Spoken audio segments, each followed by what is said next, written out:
Agradezco en primer lugar a Sofopa Galileo la posibilidad de estar otra vez en Chile. Le contaba yo hace rato, ayer, que hace 17 años tuve la oportunidad de estar con ustedes y platicar algunas cosas que estoy comentando aquí. De hecho, algunas de las láminas vienen de hace 17 años.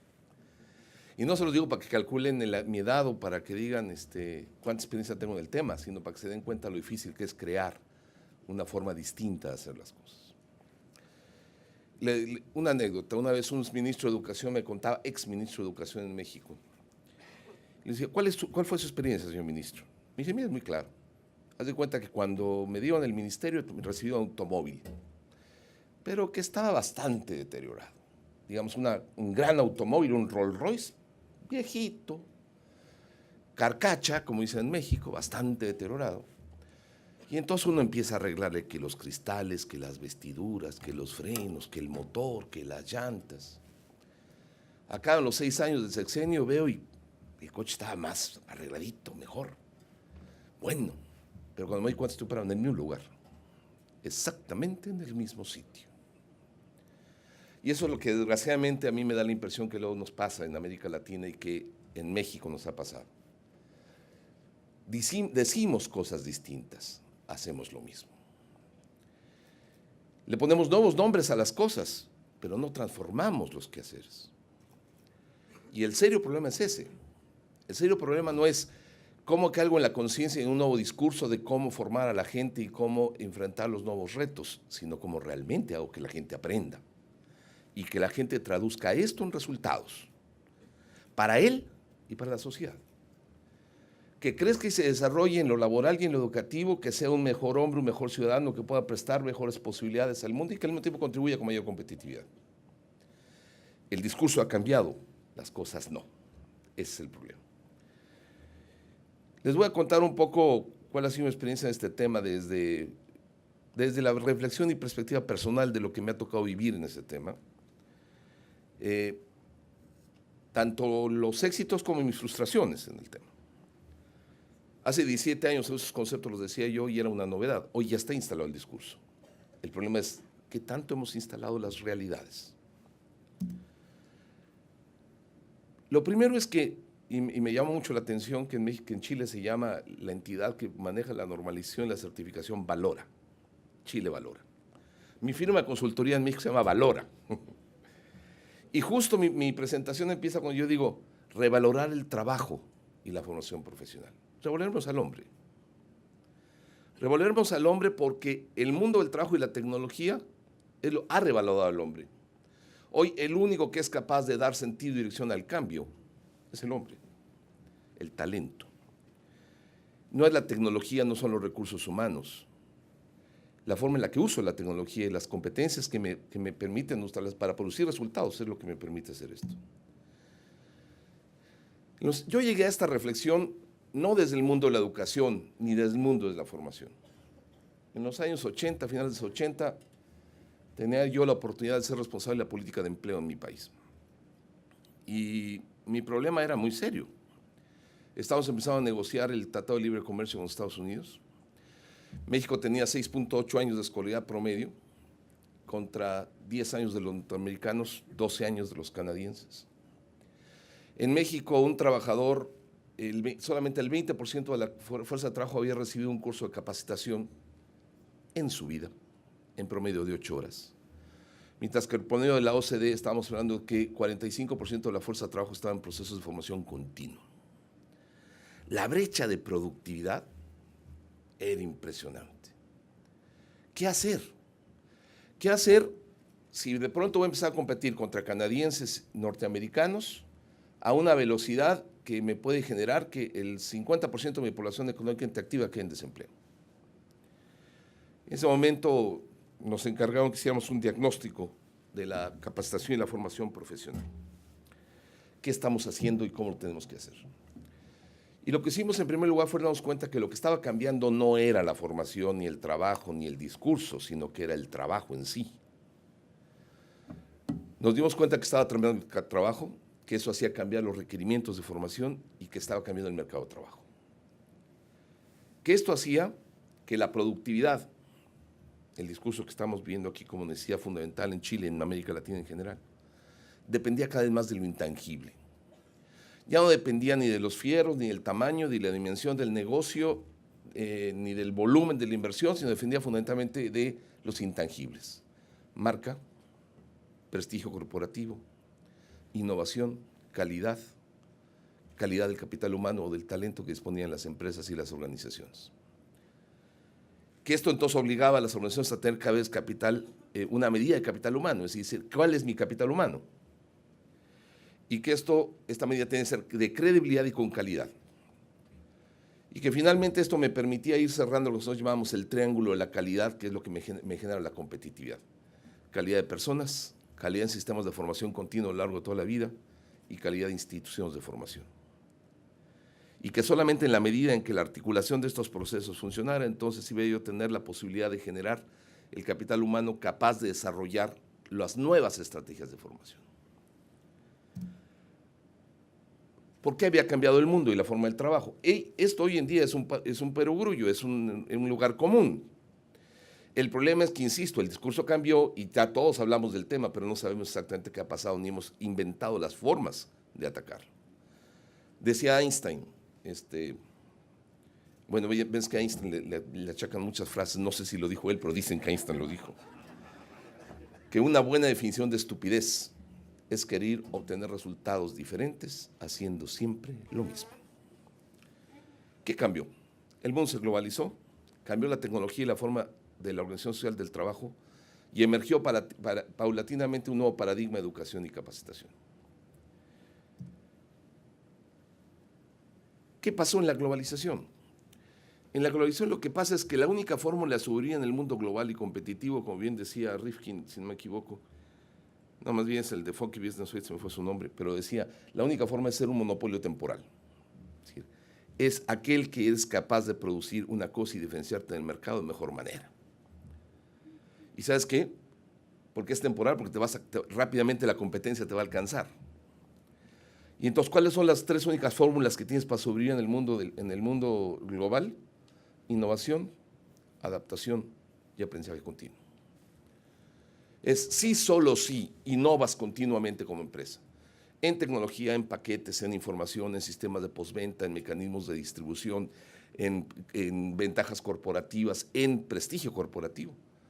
Solamente en esa medida vas a poder sobrevivir en el mercado. Es solamente si te adaptas más rápidamente a los cambios que hay en la tecnología, en los procesos productivos o en los mercados, o en las acciones de tus competidores, como vas a sobrevivir en el mercado. O es solamente cuando tienes un sistema de aprendizaje continuo a lo largo de toda la vida que se permite traducir en adaptación e innovación, como vas a sobrevivir en el mercado. Es lo que decía por ahí Senge, crear empresas inteligentes. Empresas que producen aprendizaje, lo saben conservar y lo traducen en acciones de valor agregado. Es decir, en innovación, en adaptación y en aprendizaje. ¿Qué cambió con el mundo global, entonces? ¿Y por qué regular el trabajo humano?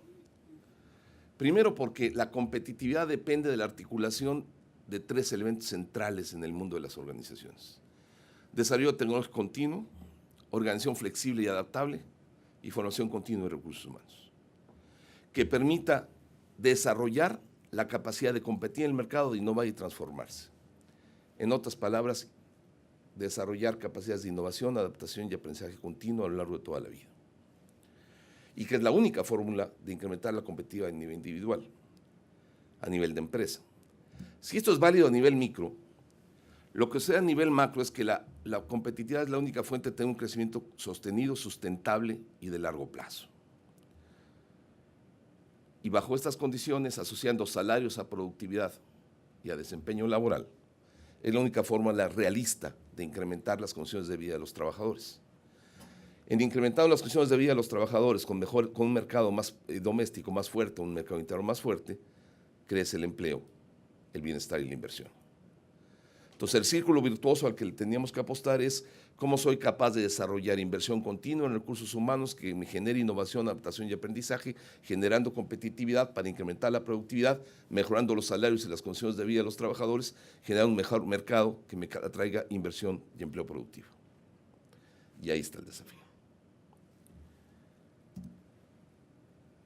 Pero no solamente cambió el mundo en términos de la globalización y la necesidad de generar competitividad a partir del capital humano y del talento, sino transformó el patrón de desarrollo industrial. Las empresas cambiaron de una economía de oferta a una economía de demanda. De una economía que lo que importaba era producir más rápido, la misma cosa, a menores costos, a una que lo que tengo que producir es el tipo de producto para nichos específicos en términos de calidad, precio, oportunidad y servicio. De una economía de escala a una economía de diversificación.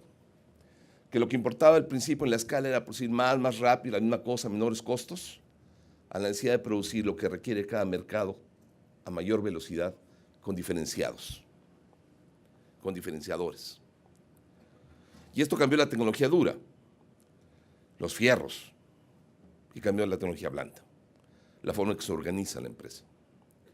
Y esto exigió distintas competencias y modificó el tipo de habilidades y desempeños que el individuo requiere para insertarse de mejor manera en estas organizaciones. Si a esto le sumamos la fuerte tendencia a una descorporatización y que las empresas terciarizan gran parte de sus actividades en donde pueden encontrar ventajas competitivas en otros proveedores, descentralización, que esto lo hacen incluso a nivel de escala mundial, geográficamente, flexibilización, la necesidad de adecuarse a mayor velocidad a los cambios y adaptar con mayor rapidez esto, y la integración de alianzas estratégicas que permiten generar potencialidades que antes era imposible crear por sí mismo. Entonces cambia el tipo de talento. ¿Qué cambios trajo esto en el mundo del trabajo y en el mundo de la formación y la educación? Uno, que hoy lo que es indispensable es tener una educación sólida, competencias básicas, que me permitan aprender a investigar y aprender a desarrollar durante toda la vida. Que además necesito tener una serie de competencias transversales de gran aplicabilidad en distintos tipos de funciones productivas, pero que al mismo tiempo me adapte a distinto tipo de organizaciones y una organización que cambia a mayor velocidad. Segundo, que me exige tener una formación continua y una evaluación del desempeño, no solamente acumular horas de formación, sino evaluar qué impactos tiene esto en el desempeño, en los resultados. ¿Y cómo se asocia esto? A salarios y a oportunidades de crecimiento laboral y de crecimiento educativo. Obviamente la conformación de cadenas productivas, el desarrollo de grandes sistemas de información, de vinculación con el mercado, de vinculación hacia el interior de los procesos y de vinculación con los recursos humanos. Fíjense, hasta los grandes sistemas de ERP, el módulo cojo es el de recursos humanos. Las grandes empresas instalan todos sus modelos de manejo de consumidores o de mercados, de manejo de RPs, etcétera, y donde no le pueden entrar bien es al área de recursos humanos. Y promoción de la innovación tecnológica. Esos tres, la forma en la que cambia el patrón, me cambia el tipo de necesidades y de urgencias en el mundo de la educación y de la política de empleo y de trabajo. También el establecimiento de sistemas de calidad, mejora continua, en el que el trabajador tiene no solamente que conocer lo que hace y cómo lo hace, sino también las condiciones de cómo mejorarlo. La integración de equipos y redes de alto desempeño, donde me genera otro tipo de habilidades. El fortalecimiento de la relación con el cliente y el conocimiento profundo de sus necesidades y la necesidad de generar estrategias de prestigio corporativo de empresas socialmente responsables. En términos del paradigma de la formación profesional, ¿qué me cambia esto? Uno, necesito una formación orientada por la demanda, hecha desde la lógica del trabajo y de las necesidades del mundo, de las nuevas condiciones del mundo del trabajo, no hecho desde la lógica académica o de la lógica de los formadores. Diversificada, que el individuo pueda combinar módulos indistintamente en función de sus necesidades cambiantes y que sea cada vez más personalizada, apegada a las necesidades personales de desarrollo que le permiten a él tener un mejor desempeño en su mundo de trabajo. Descentralizada, que no depende de procesos largos de decisión, sino que uno tenga distintas puertas de acceso a mayor velocidad. Flexible, que lo pueda yo hacer cuando pueda, a mayor velocidad, combinar, si tengo los logros más rápido, ¿para qué pierdo más tiempo en el proceso? Integradora de estrategias, que me integre estrategias duales, con estrategias de alternancia, con estrategias de autoaprendizaje, con estrategias de formación formal, lo que llaman blended learning, capacidad de establecer estrategias mixtas. Con cambios en la tecnología dura. ¿Cuál es la tecnología dura de la educación y la formación? Tiza y pizarrón. Hoy por hoy sigue siendo eso. Claro, ahora le ponemos en PowerPoint, pero es lo mismo, nomás que este pizarrón lo llené antes. Pero es lo mismo. Y cambios en la tecnología blanda. ¿Cómo gestiono el aprendizaje? ¿Cómo gestiono la forma en la que la gente organiza y cómo la gente tiene capacidad de autogestionar su propio aprendizaje? No solamente cambió la forma en que se organizaron las empresas, o el patrón de desarrollo industrial, cambió la forma de las organizaciones. Hoy en día estamos cambiando una organización jerárquica y piramidal a una organización sistémica, transversal. De una organización que dependía cada vez más de una estructura ocupacional basada en puestos, o como dicen ustedes, cargos, segmentados, a la necesidad de una organización basada en equipos multifuncionales, polivalentes e interdisciplinarios. Y esto cambió el empleo. Cambió el tipo de empleados que necesitan las organizaciones, el mercado del trabajo y la forma en la que se articulan las organizaciones. Obviamente esto me repercute radicalmente en el paradigma de formación. ¿Cómo? Primero, hoy en día, en el proceso formativo, el individuo tiene que tener una muy fuerte comprensión del entorno organizacional. Cómo trabajar en equipo, cómo comprender misión, visión, valores, cómo articularme en un trabajo que es cambiante, en equipos, en empresas proyectizadas que cambian su proceso productivo a una velocidad cada vez más fuerte. Polivalente, que yo pueda portar mi capital de una función productiva a otra y que esto sea transparente, no que tenga un sello de una ocupación aquí para todo lo largo de toda mi vida. Y proporcionando información pertinente al mercado de trabajo. ¿Qué significa esto? Que lo que tú sabes, el mercado sepa qué sabes hacer, no las horas que estuviste sentado en un aula o en un programa. No solo cambia la organización, cambia el trabajo. Pasamos de la producción en serie a la producción diferenciada, de la especialización en el puesto a la polivalencia, del puesto de trabajo definido, reglamentado, regulado, incluso asociado, la célula básica de la gestión del trabajo, salarios, vacaciones, promoción, se manejan a partir del puesto, a la necesidad de redes y equipos de trabajo. Y de actividades repetitivas y rutinarias en el puesto de trabajo, a la necesidad de tener innovación y creatividad continua en tu propio proceso de trabajo. Y actividades adicionales, mantenimiento de tu máquina, limpieza del ambiente, participación en la mejora continua, participación en los programas de desarrollo de responsabilidad social, whatever, todo lo que tú quieras. En una empresa tradicional, la capacitación es algo secundario. En una empresa de esta naturaleza, la capacitación es el motor de transformación de la organización.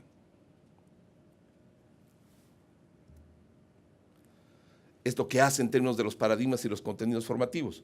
Hoy necesita una gente que sepa trabajar en equipo, que tenga mayor autonomía, que tenga capacidad de innovación, que sepa tener actividades creativas y que tenga una capacidad de aprendizaje continuo para adaptarse a este nuevo tipo de trabajo.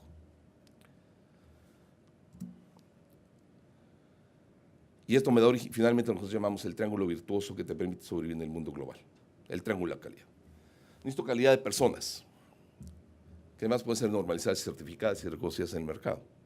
Y acumular este portafolio de competencia a lo largo de toda tu vida. Estamos en empresas de calidad, que tengan procesos de calidad, productos de calidad y una gestión del trabajo de calidad. Y estamos hablando de gestión del trabajo, estamos hablando también de gestión del aprendizaje de calidad, que también puede ser normalizada y certificada. Procesos, productos y gestión del trabajo. Necesitamos instituciones, programas y mecanismos formativos de calidad, que también pueden ser normalizados y certificados. Hoy en día le sumamos una nueva arista a este triángulo y llamamos la pirámide de calidad. La tercera arista es, y necesitamos empresas socialmente responsables. En otras palabras, la única forma de subir en el mundo global es siendo una empresa de calidad inteligente y socialmente responsable.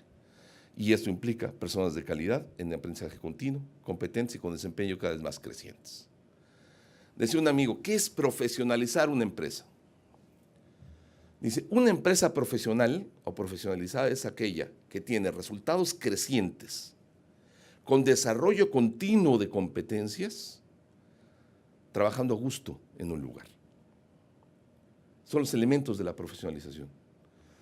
Quiero gente que produzca más, mejor, más adaptado, más rápido, pero para el cual tengo que desarrollar sus competencias de manera continua, pero más que esté a gusto. Y eso significa que clima, condiciones de salario, capacidad de progreso continuo, desarrollo personal, humano e intelectual. Hoy en día en el Valle de Silicón las empresas compiten por el talento joven, entre otras cosas simplemente por las condiciones ambientales de la empresa. Y entonces ha venido surgiendo el nuevo paradigma de la educación y la capacitación. Hasta ahorita dominando en el discurso, no en la acción. Está dominando en el discurso, no en la acción. Hoy en día el nuevo paradigma implica la educación continua, a lo largo de toda la vida, que parte de una base educativa sólida y de competencias básicas fundacionales que permiten aprender a lo largo de toda la vida. Y tener competencias transversales de alta permeabilidad entre todo el mundo del trabajo y la capacidad de una diversificación técnica en función de necesidades cambiantes. Y esto que se vaya acumulando a lo largo de toda la vida. Los pilares de la sociedad del conocimiento ya de los años 80 son lo que hoy en día ya estamos viviendo. O sea, de saber, saber hacer, saber convivir y aprender a hacer. Nosotros en el conocer llamábamos en aquel tiempo es saber, saber hacer y saber ser en el mundo del trabajo. La única fórmula, al generar esta, es la fórmula de equidad en la sociedad, de promover el desarrollo individual, de generar mayor productividad y a partir de ello, bienestar social.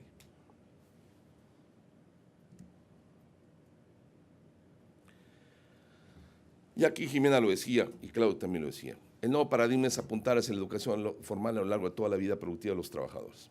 Se dice fácil. Se dice fácil. Desde mi perspectiva, hoy en día la capacitación lo que tiene que hacer es transformar dos procesos. A nivel interno, debe ser una formación continua, permanente, integral, que sea capaz de incidir y transformar competencias básicas, competencias transversales y competencias técnicas específicas, saber, saber hacer y saber ser de manera completa en el individuo. Modular, que a partir de pequeñas piezas cada vez más personalizadas me dé mayor diversificación y mayor versatilidad en la forma en la que yo puedo combinarla en función de las necesidades cambiantes del individuo y de las organizaciones. Flexible, que se adapte a condiciones cambiantes de las necesidades de los individuos y de las empresas. Y de calidad. De calidad que esté asociado a resultados y a desempeños, no tanto ni a horas ni a condiciones formales de cumplimiento. Y al interior de la empresa, la capacitación y el desarrollo del personal debe estar articulado a la estrategia de productividad, competitiva y transformación organizacional. Debe estar articulada la forma de crear mejores condiciones de trabajo y mejores condiciones de vida y de clima organizacional al interior de la organización. Asociada a la forma en la que gestionas el trabajo en términos de generar sus condiciones, enriquecer el trabajo y transformarlo, y a las estrategias de promoción, desarrollo, crecimiento del individuo. Evidentemente asociado a las remuneraciones y formas de compensación. A la forma en la que adaptas la tecnología a las condiciones del hombre y a sus necesidades vía la ergonomía, y a la creación de un clima laboral propicio para una empresa de clase mundial. Y la única forma en la que puedes lograr esto es con alternancia y continuidad. No hablo yo tanto de esquemas duales en sí, que es una forma formal de establecer una alternancia. La alternancia es la forma real en la que los individuos vivimos en nuestra vida la formación. Tenemos periodos de formación con periodos de aplicación práctica, periodos de actualización con periodos de búsqueda de nuevas oportunidades. Estudio en mi casa, estudio en la escuela, aprendo en el trabajo, y si luego soy capaz de articular esto y genera un nuevo desempeño, entonces voy avanzando. Y continuidad. Y esto exige que haya algo que te reconozca lo que vas logrando a lo largo de toda tu vida. Y que esta información sea información pertinente para el mercado. Así pues cambia la capacitación. Por su lugar, cambia de algo que le escribamos a las escuelas o los planteles de formación, a crear ambientes de aprendizaje, como bien decía Claudio, escuela-empresa. Por su objeto, de algo que estaba basado en puestos, cargos o especialidades, algo que esté basado en competencias. Por su orientación, de algo orientado por la oferta, a una oferta de cursos, algo orientado por la demanda. ¿Qué requiere la empresa? ¿Qué requiere el trabajador? ¿Cómo puedo yo personalizar la educación? Por su método, una basada en el proceso, a una que esté orientada hacia el resultado. No tanto cómo organizo aula, profesor, contenidos, programa, materiales, sino cómo el individuo fue o no competente, si lo obtiene el resultado. De uno organizado por planes diversos, atomizados, a uno que esté basado en estándares de competencia, en expertise de desempeño en lugar de trabajo. De uno que arriba un papelito académico, que a lo mejor me da mucho orgullo y lo cuelgo yo en la pared o lo cuelga mi mamá en la pared, pero que no me sirve para nada, a uno que me sirve en el mercado de trabajo. De uno que por su financiamiento depende fundamentalmente de la inversión pública, a uno que descubra que es una inversión productiva para todos los sectores y permite una mejor mezcla de recursos. Por su arreglo institucional o su delivery, de una que se le encarga a instituciones especializadas, ya sean públicas o privadas, licitadas o no, a la que genera un mercado de servicios. Un mercado de servicios y herramientas de acceso cada vez más libres. Y por su alcance, de una visión de corto plazo a una visión de largo alcance. Bajo este principio, el nuevo modelo de competitividad es, señor, la única forma en la que puedes crear ventajas competitivas como organización y como país es innovando y incorporando tecnología a mayor velocidad, desarrollando capital humano a mayor velocidad, generando difusión difusión del conocimiento y generando ética y responsabilidad social en las empresas. La forma en la que se ha montado este nuevo paradigma son los modelos de competencia. En 1992, en la OCDE en París, estábamos presentando los resultados de esta investigación y después de que hicimos la presentación de cómo veíamos en México la posibilidad de una transformación de la formación, levantó la mano un inglés y me dice, oye, quisiera platicar con ustedes. 1996. Dice, el año pasado creamos el NCBQ en Inglaterra. Me gustaría platicar. Éramos 3 países los involucrados en competencias. Inglaterra, Escocia y México. En el año 99 me invitaron a Londres a la conferencia mundial organizada por la NCBQ. Había 99 países. Hoy en día hay más de 117 países con sistemas de competencias. El discurso ya se instaló. ¿Cuál ha sido el problema? Desde mi perspectiva, lo cooptó la educación. Hoy en día eran los objetivos de aprendizaje que decían los pedagogos, ahora se convierten en competencias. Selamenshos. Es la forma de lo que llamo la pedagogización de las competencias. Cuesta tanto trabajo transformar la educación. Y entonces lo que yo me pregunto es cómo le hacemos para hacerlo distinto. ¿Cómo le podemos dar la vuelta? Yo practico artes marciales y en artes marciales hay un dicho que te dice, lo que es fuerte se dure, lo que es flexible se adapta. Si no puedes contra un obstáculo, dale la vuelta, sáltalo. Entonces, ¿cómo logramos pasar las cosas a otro nivel? No tengo respuestas, no estaría aquí. Tengo preguntas. ¿Tengo algunas respuestas? Bueno, primero es comprender muy claramente el concepto de competencia. Ser competente es producir resultados efectivos de manera consistente, de acuerdo a estándares de calidad en un ambiente de trabajo. Es ser consistente. Es competente. Es la forma en la que articulo el saber con el saber hacer y el saber ser para producir resultado efectivo. Es ser competente. La competencia no tiene nada que ver ni con el nivel educativo, ni con el cargo que ocupo. Puede ser tan competente o tan incompetente el presidente de una compañía que el que hace la limpieza, en lo que hace. Puede ser tan competente o tan incompetente un doctor en economía que un analista de negocios, en lo que hace. Pero no estoy comparando eso, estoy diciendo los resultados, están la expectativa de desempeño que tiene en el lugar de trabajo. Desde nuestra perspectiva, la competencia tiene 3 elementos articulados que le permiten desarrollar esta competencia. Lo que llamamos competencias básicas, fundacionales, son el fundamento de la competencia. Fíjense cómo las defino. Son comportamientos laborales, no estoy hablando de conocimientos. Son comportamientos laborales que se desprenden del mundo educativo y que tienen que ver con la capacidad de aprender a aprender. Es mi capacidad de comunicación oral y escrita, es mi capacidad de lectura comprensiva, es mi capacidad de comunicarme adecuadamente, es mi capacidad de tener una lógico numérico matemática, una capacidad de razonar sobre problemas a partir de la abstracción. Es lo que me va a dar la capacidad de aprendizaje y es lo que es fundacional para el desarrollo. Segundo, son competencias genéricas transversales.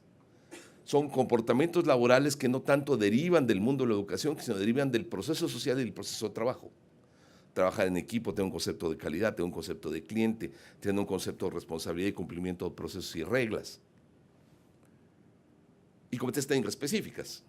Esas son comportamientos laborales que se desprenden de un lenguaje tecnológico y de una función productiva específica. Las 3 competencias tienen las siguientes características. 1, juegan integradamente. Para tener un cierto nivel de competencia técnica necesito tener ciertas competencias transversales y ciertas competencias básicas, o cierto nivel de competencias básicas. Juegan integradamente. 2, se pierden en el tiempo. Si no las uso, las pierdo. Le contaba yo ayer a Jimena, o no me acuerdo si Aldo o a Jimena, que en grandes públicos, de pronto le digo, ¿hay algún químico? Me dice, no. Le digo, a ver, ¿quién me puedes decir la tabla periódica de elementos? Ay. Entonces yo les digo, es que no se trata de aprender de memoria, sino que si no tienes en juego las competencias, no jala. Ya decía los datos del estudio que hay en Chile sobre competencias básicas, que ese estudio yo lo conocí cuando la OCDE lo aplicó en Europa como prueba piloto en Alemania. Alemania, cuando yo conocí el estudio, tenía 14 años de escolaridad promedio. Si yo les pregunto, ¿qué índice de analfabetismo tendría? Pues dicen, nada, pues 14 años de escolaridad promedio. Tenía 12% de analfabetismo funcional en sus adultos. 12%. O sea, su segundo es que son obsoletas. Y tercer característica, que son susceptibles de observarse a diversos niveles de desempeño. Pueden ir de cosas simples a cosas muy complejas. Y que lo importante es cómo soy capaz de operacionalizar esos conceptos y articularlos. La competencia, vista así, entonces es una fórmula perfecta para articular el mundo de la educación, del empleo y de la producción. El mundo de la producción, porque con información sobre su fuerza de trabajo, la empresa sabe en qué es capaz el individuo y qué es competente y lo pueda insertar más fácilmente en su mundo de trabajo y tiene una mayor certidumbre de un desempeño con calidad. Al mundo de la educación, porque la competencia le da señales mucho más claras para generar pertinencia, flexibilidad y calidad en su formación. Y al empleo, porque hace que el capital sea visible y portable. El capital del individuo, el capital humano del individuo. No va a detener esto en competencia. Bueno, rápidamente. ¿Cuál ha sido la solución que hasta ahorita se ha implementado en el mundo? Estandarizar las competencias, normalizarlas. Es decir, generar un estándar de competencia o norma de competencia. Algunos lo hacen como perfiles ocupacionales, otros como perfiles laborales, otros como normas técnicas de competencia, otros por funciones productivas. Pero el chiste es que la competencia debe ser muy claramente, 1, debe expresar la expectativa de desempeño en el lugar de trabajo a partir de las condiciones, habilidades y destrezas que debe dominar el individuo, de acuerdo a requerimientos de calidad esperados en el proceso de trabajo. Debe entonces, por lo tanto, reflejar lo que la persona debe ser capaz de hacer, la forma en la que puede juzgarse si lo que hizo está bien hecho, las condiciones en que la persona debe mostrar su aptitud, los condiciones de habilidades que requiere para el desempeño de esa función productiva, la competencia para trabajar en un marco de seguridad, de higiene y de respeto a otras normas, la aptitud para responder a cambios tecnológicos y a métodos de trabajo, y la habilidad para transferir su competencia de una sección a otra. la capacidad de desempeñarse en un ambiente laboral y relacionarse con terceros, y la aptitud para enfrentar situaciones contingentes. Bajo este concepto, la competencia laboral me sirve para varias cosas. Es un referente para evaluar y es un prediagnóstico si el individuo es o no competente en algo. Es un referente para obtener contenidos de competencia, contenidos de formación y de capacitación, hacia dónde quiero formar y cómo puedo formar a la gente. Es un referente para certificar, si te comparo contra las evidencias que exige el estándar, sé si ya lo lograste o no. Y es un referente para la gestión del trabajo. Inventado de recursos humanos, planes de desarrollo, planes de compensación, etc. Hay muchas formas en las que se le ha atado teóricamente a la competencia. El problema no es tanto cómo se le entra teóricamente, sino cuáles son sus efectos prácticos. Y las últimas 4 láminas me voy a dedicar a los efectos prácticos y a la articulación con las competencias básicas. Primero, en mi perspectiva, primero lo que tenemos que comprender es que entiendo por niveles de desempeño y una matriz de calificaciones. Un marco de cualificaciones desde nuestra visión no es tanto cómo articulo el mundo de la educación con el mundo del trabajo, sino cómo doy una mayor visibilidad a la transferibilidad de las competencias en distintas funciones productivas. Y cómo el valor educativo vendría después por equivalencias y reconocimientos del mundo educativo hacia las competencias adquiridas en la práctica. Digamos, en una matriz de calificación lo primero que tengo son en las columnas, áreas o funciones productivas, y en los renglones, niveles de competencia. Y un individuo incrementa el nivel de competencia en la medida en la que incrementa la variedad de actividades que es capaz de desempeñar, el grado de complejidad de las mismas y el grado de autonomía. De modo que un nivel 5 es un individuo que domina un amplio rango de actividades de alto nivel de complejidad y que es autónomo en sus decisiones y en sus operaciones. En cambio, uno de nivel 1 es aquel que domina un limitado rango de actividades sencillas y que requiere supervisión. El cruce de estas es una articulación de competencias básicas, genéricas y específicas. Y la matriz lo que me muestra es la transferibilidad entre competencias y entre ramas industriales o necesidades. Por ejemplo,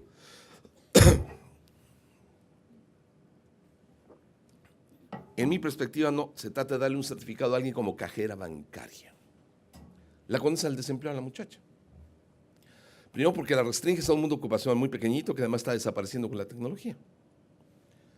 ¿Qué le certificas? Sus competencias. Atención al público, manejo efectivo, sistema de cómputos en línea, evaluación de reportes administrativos y contables. Y una matriz de esta establece la transferibilidad de esas competencias a otras funciones. Por ejemplo, son exactamente las mismas que necesita una hostess en un restaurante. O las que necesita una empleada de mostrador en la recepción de un hotel. O una empleada de tráfico en una línea aérea. Exactamente las mismas. Y con eso haces portable y transferible su capital. Tiene un problema, las puedes atomizar. Entonces la busca es cómo generas alternativas de agrupación en grandes familias que te ayudan a tener una economía de información, que no es complejo. Los ingleses con 700 estándares de competencia bajo este principio cubren el 85% de su fuerza de trabajo. El otro 15%, claro, hay una gran diversidad, pero ¿para qué quieres normalizar todo? Ahora, la realidad es que en el mundo del trabajo las competencias se ven de una manera un poquito diferente. En la base de la pirámide ocupacional, donde le pone énfasis en las competencias básicas. Es más, te dice el empresario, dame gente que sea entrenable, que sepa leer, escribirse, comunicarse, que tenga una cierta disciplina de trabajo, yo le enseño lo técnico. En el centro, tanto desde el punto de vista operativo como técnico-administrativo, hay una gran diversificación y sí especificidad y especialización en las competencias técnicas específicas. Y en los niveles directivos son 4 o 5 competencias clave que tienen que ver con visión estratégica para hacer articulación. No tiene que dominar las competencias técnicas, tiene que entender ese lenguaje y tiene que comprenderlo.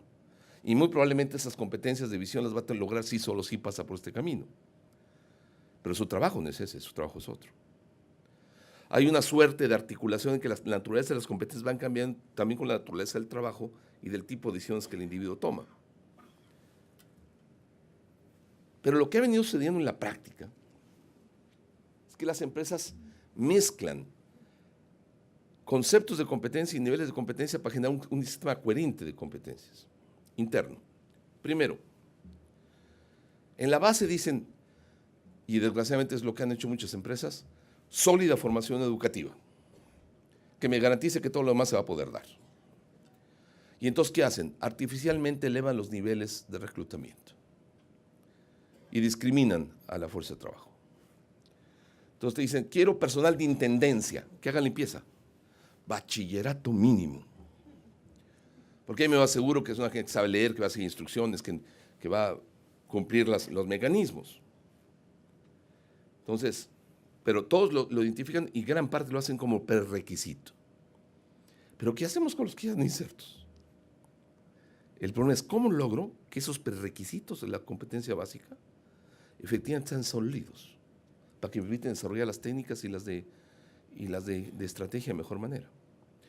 Entonces, todas las empresas que me ha tocado vivir, ya no como política pública, sino como consultor privado, son un conjunto de competencias corporativas. Son de 5 a 8 competencias clave que tienen que ver con el perfil de gente que la empresa desea, que están más alineadas a su misión, visión y valores, que tienen que ver con el profundo conocimiento del negocio en el cual se quiere orientar.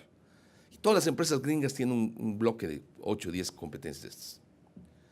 Un segundo bloque, también de 8 a 10 competencias, son competencias genérico-administrativas. Estas son competencias que tienen que ver con el manejo de recursos, información o personas y con el estilo de gestión de la empresa. Y también son de 8 a 10 y también son aplicables a todo el personal. Y luego tienes competencias técnicas, que ya tienen que ver con la función productiva, la función laboral que tiene al interior de la organización del trabajador. Entonces, el sistema completo de competencias es este bloque que abarca competencias básicas sólidas, competencias corporativas conductistas que ayudan a tener el tipo de trabajo que necesito, competencias genérico-administrativas que me garanticen que la gestión va a funcionar y competencias técnicas específicas que me hagan que mi trabajo sea competente. Y entonces así las empresas gestionan mejor sus recursos humanos. De hecho, como las competencias corporativas son muy filosóficas, conductistas y se avientan, perdón la expresión en mexicano, le dan puro rollo, con un rollo la matan. La verdad, ¿qué hacemos con las otras? Nosotros articulamos, esto es un caso práctico de una organización pública en México, o sea, pero son nada más indicadores, en una matriz de 3 dimensiones. En una, debemos ser capaces de clasificar claramente los roles y ocupaciones para que se identificaran en el mercado, porque aunque nosotros no le queramos llamar competencias, puestos o cargos a las competencias, la gente en la empresa le sigue llamando puestos y cargos. Entonces, primero que tenga los cargos. ¿Qué competencias técnicas necesitas en cada función productiva? Es y por funciones. Y luego tus competencias básicas y genéricas. ¿Qué competencias básicas y genéricas requieres? Entonces, el cruce de los 3 planos es una ocupación que tiene ciertas competencias básicas, genéricas y específicas a un cierto nivel de complejidad, diversidad y autonomía. El problema es que en nuestra experiencia en México, cuando a mí me tocó hacer esto hace 14, 16 años, decía yo, ¿cómo hacemos las competencias básicas? Porque si me van a subir por requisito, yo voy a necesitar formar de aquí, y además teníamos una brecha en aquel entonces en la educación media y en la educación media superior impresionante. Entonces, ¿qué me pasaba? Pues que había una sobrecalificación de la fuerza de trabajo, curiosamente, y no por eso ganábamos más productividad. ¿Qué significa? Tú podías contratar un técnico para un puesto, pero como querías un nivel más elevado, contratabas un ingeniero, pero le pagabas como técnico. Y entonces hubo una devaloración de los salarios de los niveles profesionales. Más usted pueden analizar las gráficas de salarios en México y cada ciclo terminado da un saltito al salario. Educación básica, salta el salario. Se mantiene así, incluso cae. Educación secundaria, salta el salario. ¿Y saben dónde viene una caída terrible? Educación de posgrado. El posgrado, en lugar de representar mejores salarios, generalmente cae, baja. ¿Por qué? Porque están en las universidades, no están en el mundo productivo. Pero bueno, todo esto lo quería decir por lo siguiente. ¿Qué hicimos con las competencias básicas? Hicimos un estudio que se llamó Estudio de Análisis Ocupacional, que se tomaba de un referente hecho por los Estados Unidos a través de una cosa que se llamó Job Analysis. Y entonces decidimos analizar cuáles eran los comportamientos más repetitivos, de mayor importancia y más comunes en el aparato productivo, que se repetían en un conjunto de ocupaciones totalmente diferentes. El DOT tenía 8,000 descriptores de ocupaciones y a partir de ellos sacaron un bloque de 98 comportamientos que se repetían semánticamente prácticamente en todas las ocupaciones. Nosotros hicimos con ese bloque una adaptación en México con grupos de expertos y después de esa adaptación hicimos una encuesta en el mundo laboral para ver importancia, frecuencia y necesidad. Y ya que teníamos clasificados en importancia, frecuencia y necesidad con los comportamientos, los agrupamos en dimensiones.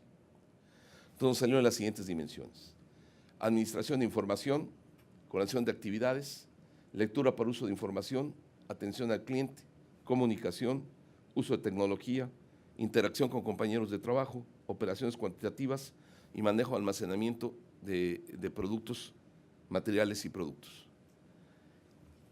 Y atrás de cada uno de estos comportamientos comunes, familias que llamamos dimensiones, encontramos que había ciertas habilidades y conocimientos clave en materia de lectura, en materia de escritura, en materia de lo que llamamos tecnología aplicada, en materia de comunicación, en materia de localización de información, en materia matemática, en entorno organizacional, en relaciones interpersonales y en toma de decisiones.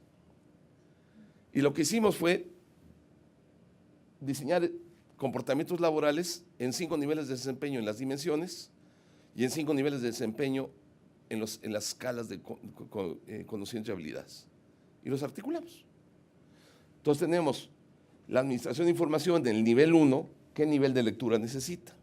En el nivel 2, ¿qué nivel de lectura necesita? No avanzamos más allá, porque era el mundo educativo y cambiar la educación era muy complejo. Pero hoy en día ya hay soluciones para avanzar ahí.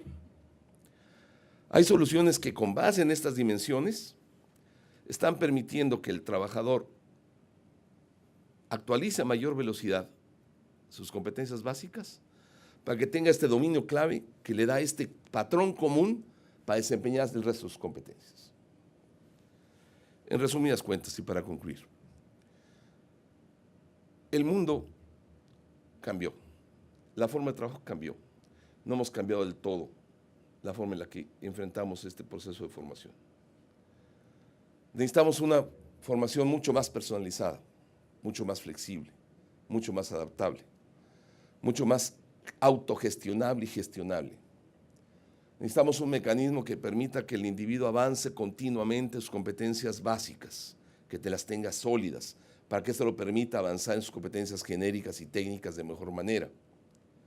Necesitamos que los procesos sean de tal manera que al mismo tiempo hagamos que el individuo sea más ético, más responsable, y vaya generando actitudes propicias para mejorar un clima organizacional propicio para su desarrollo. En síntesis, la única fórmula de sobrevivir en el mundo global es siendo más competitivo. Y la competitividad hoy depende del talento humano.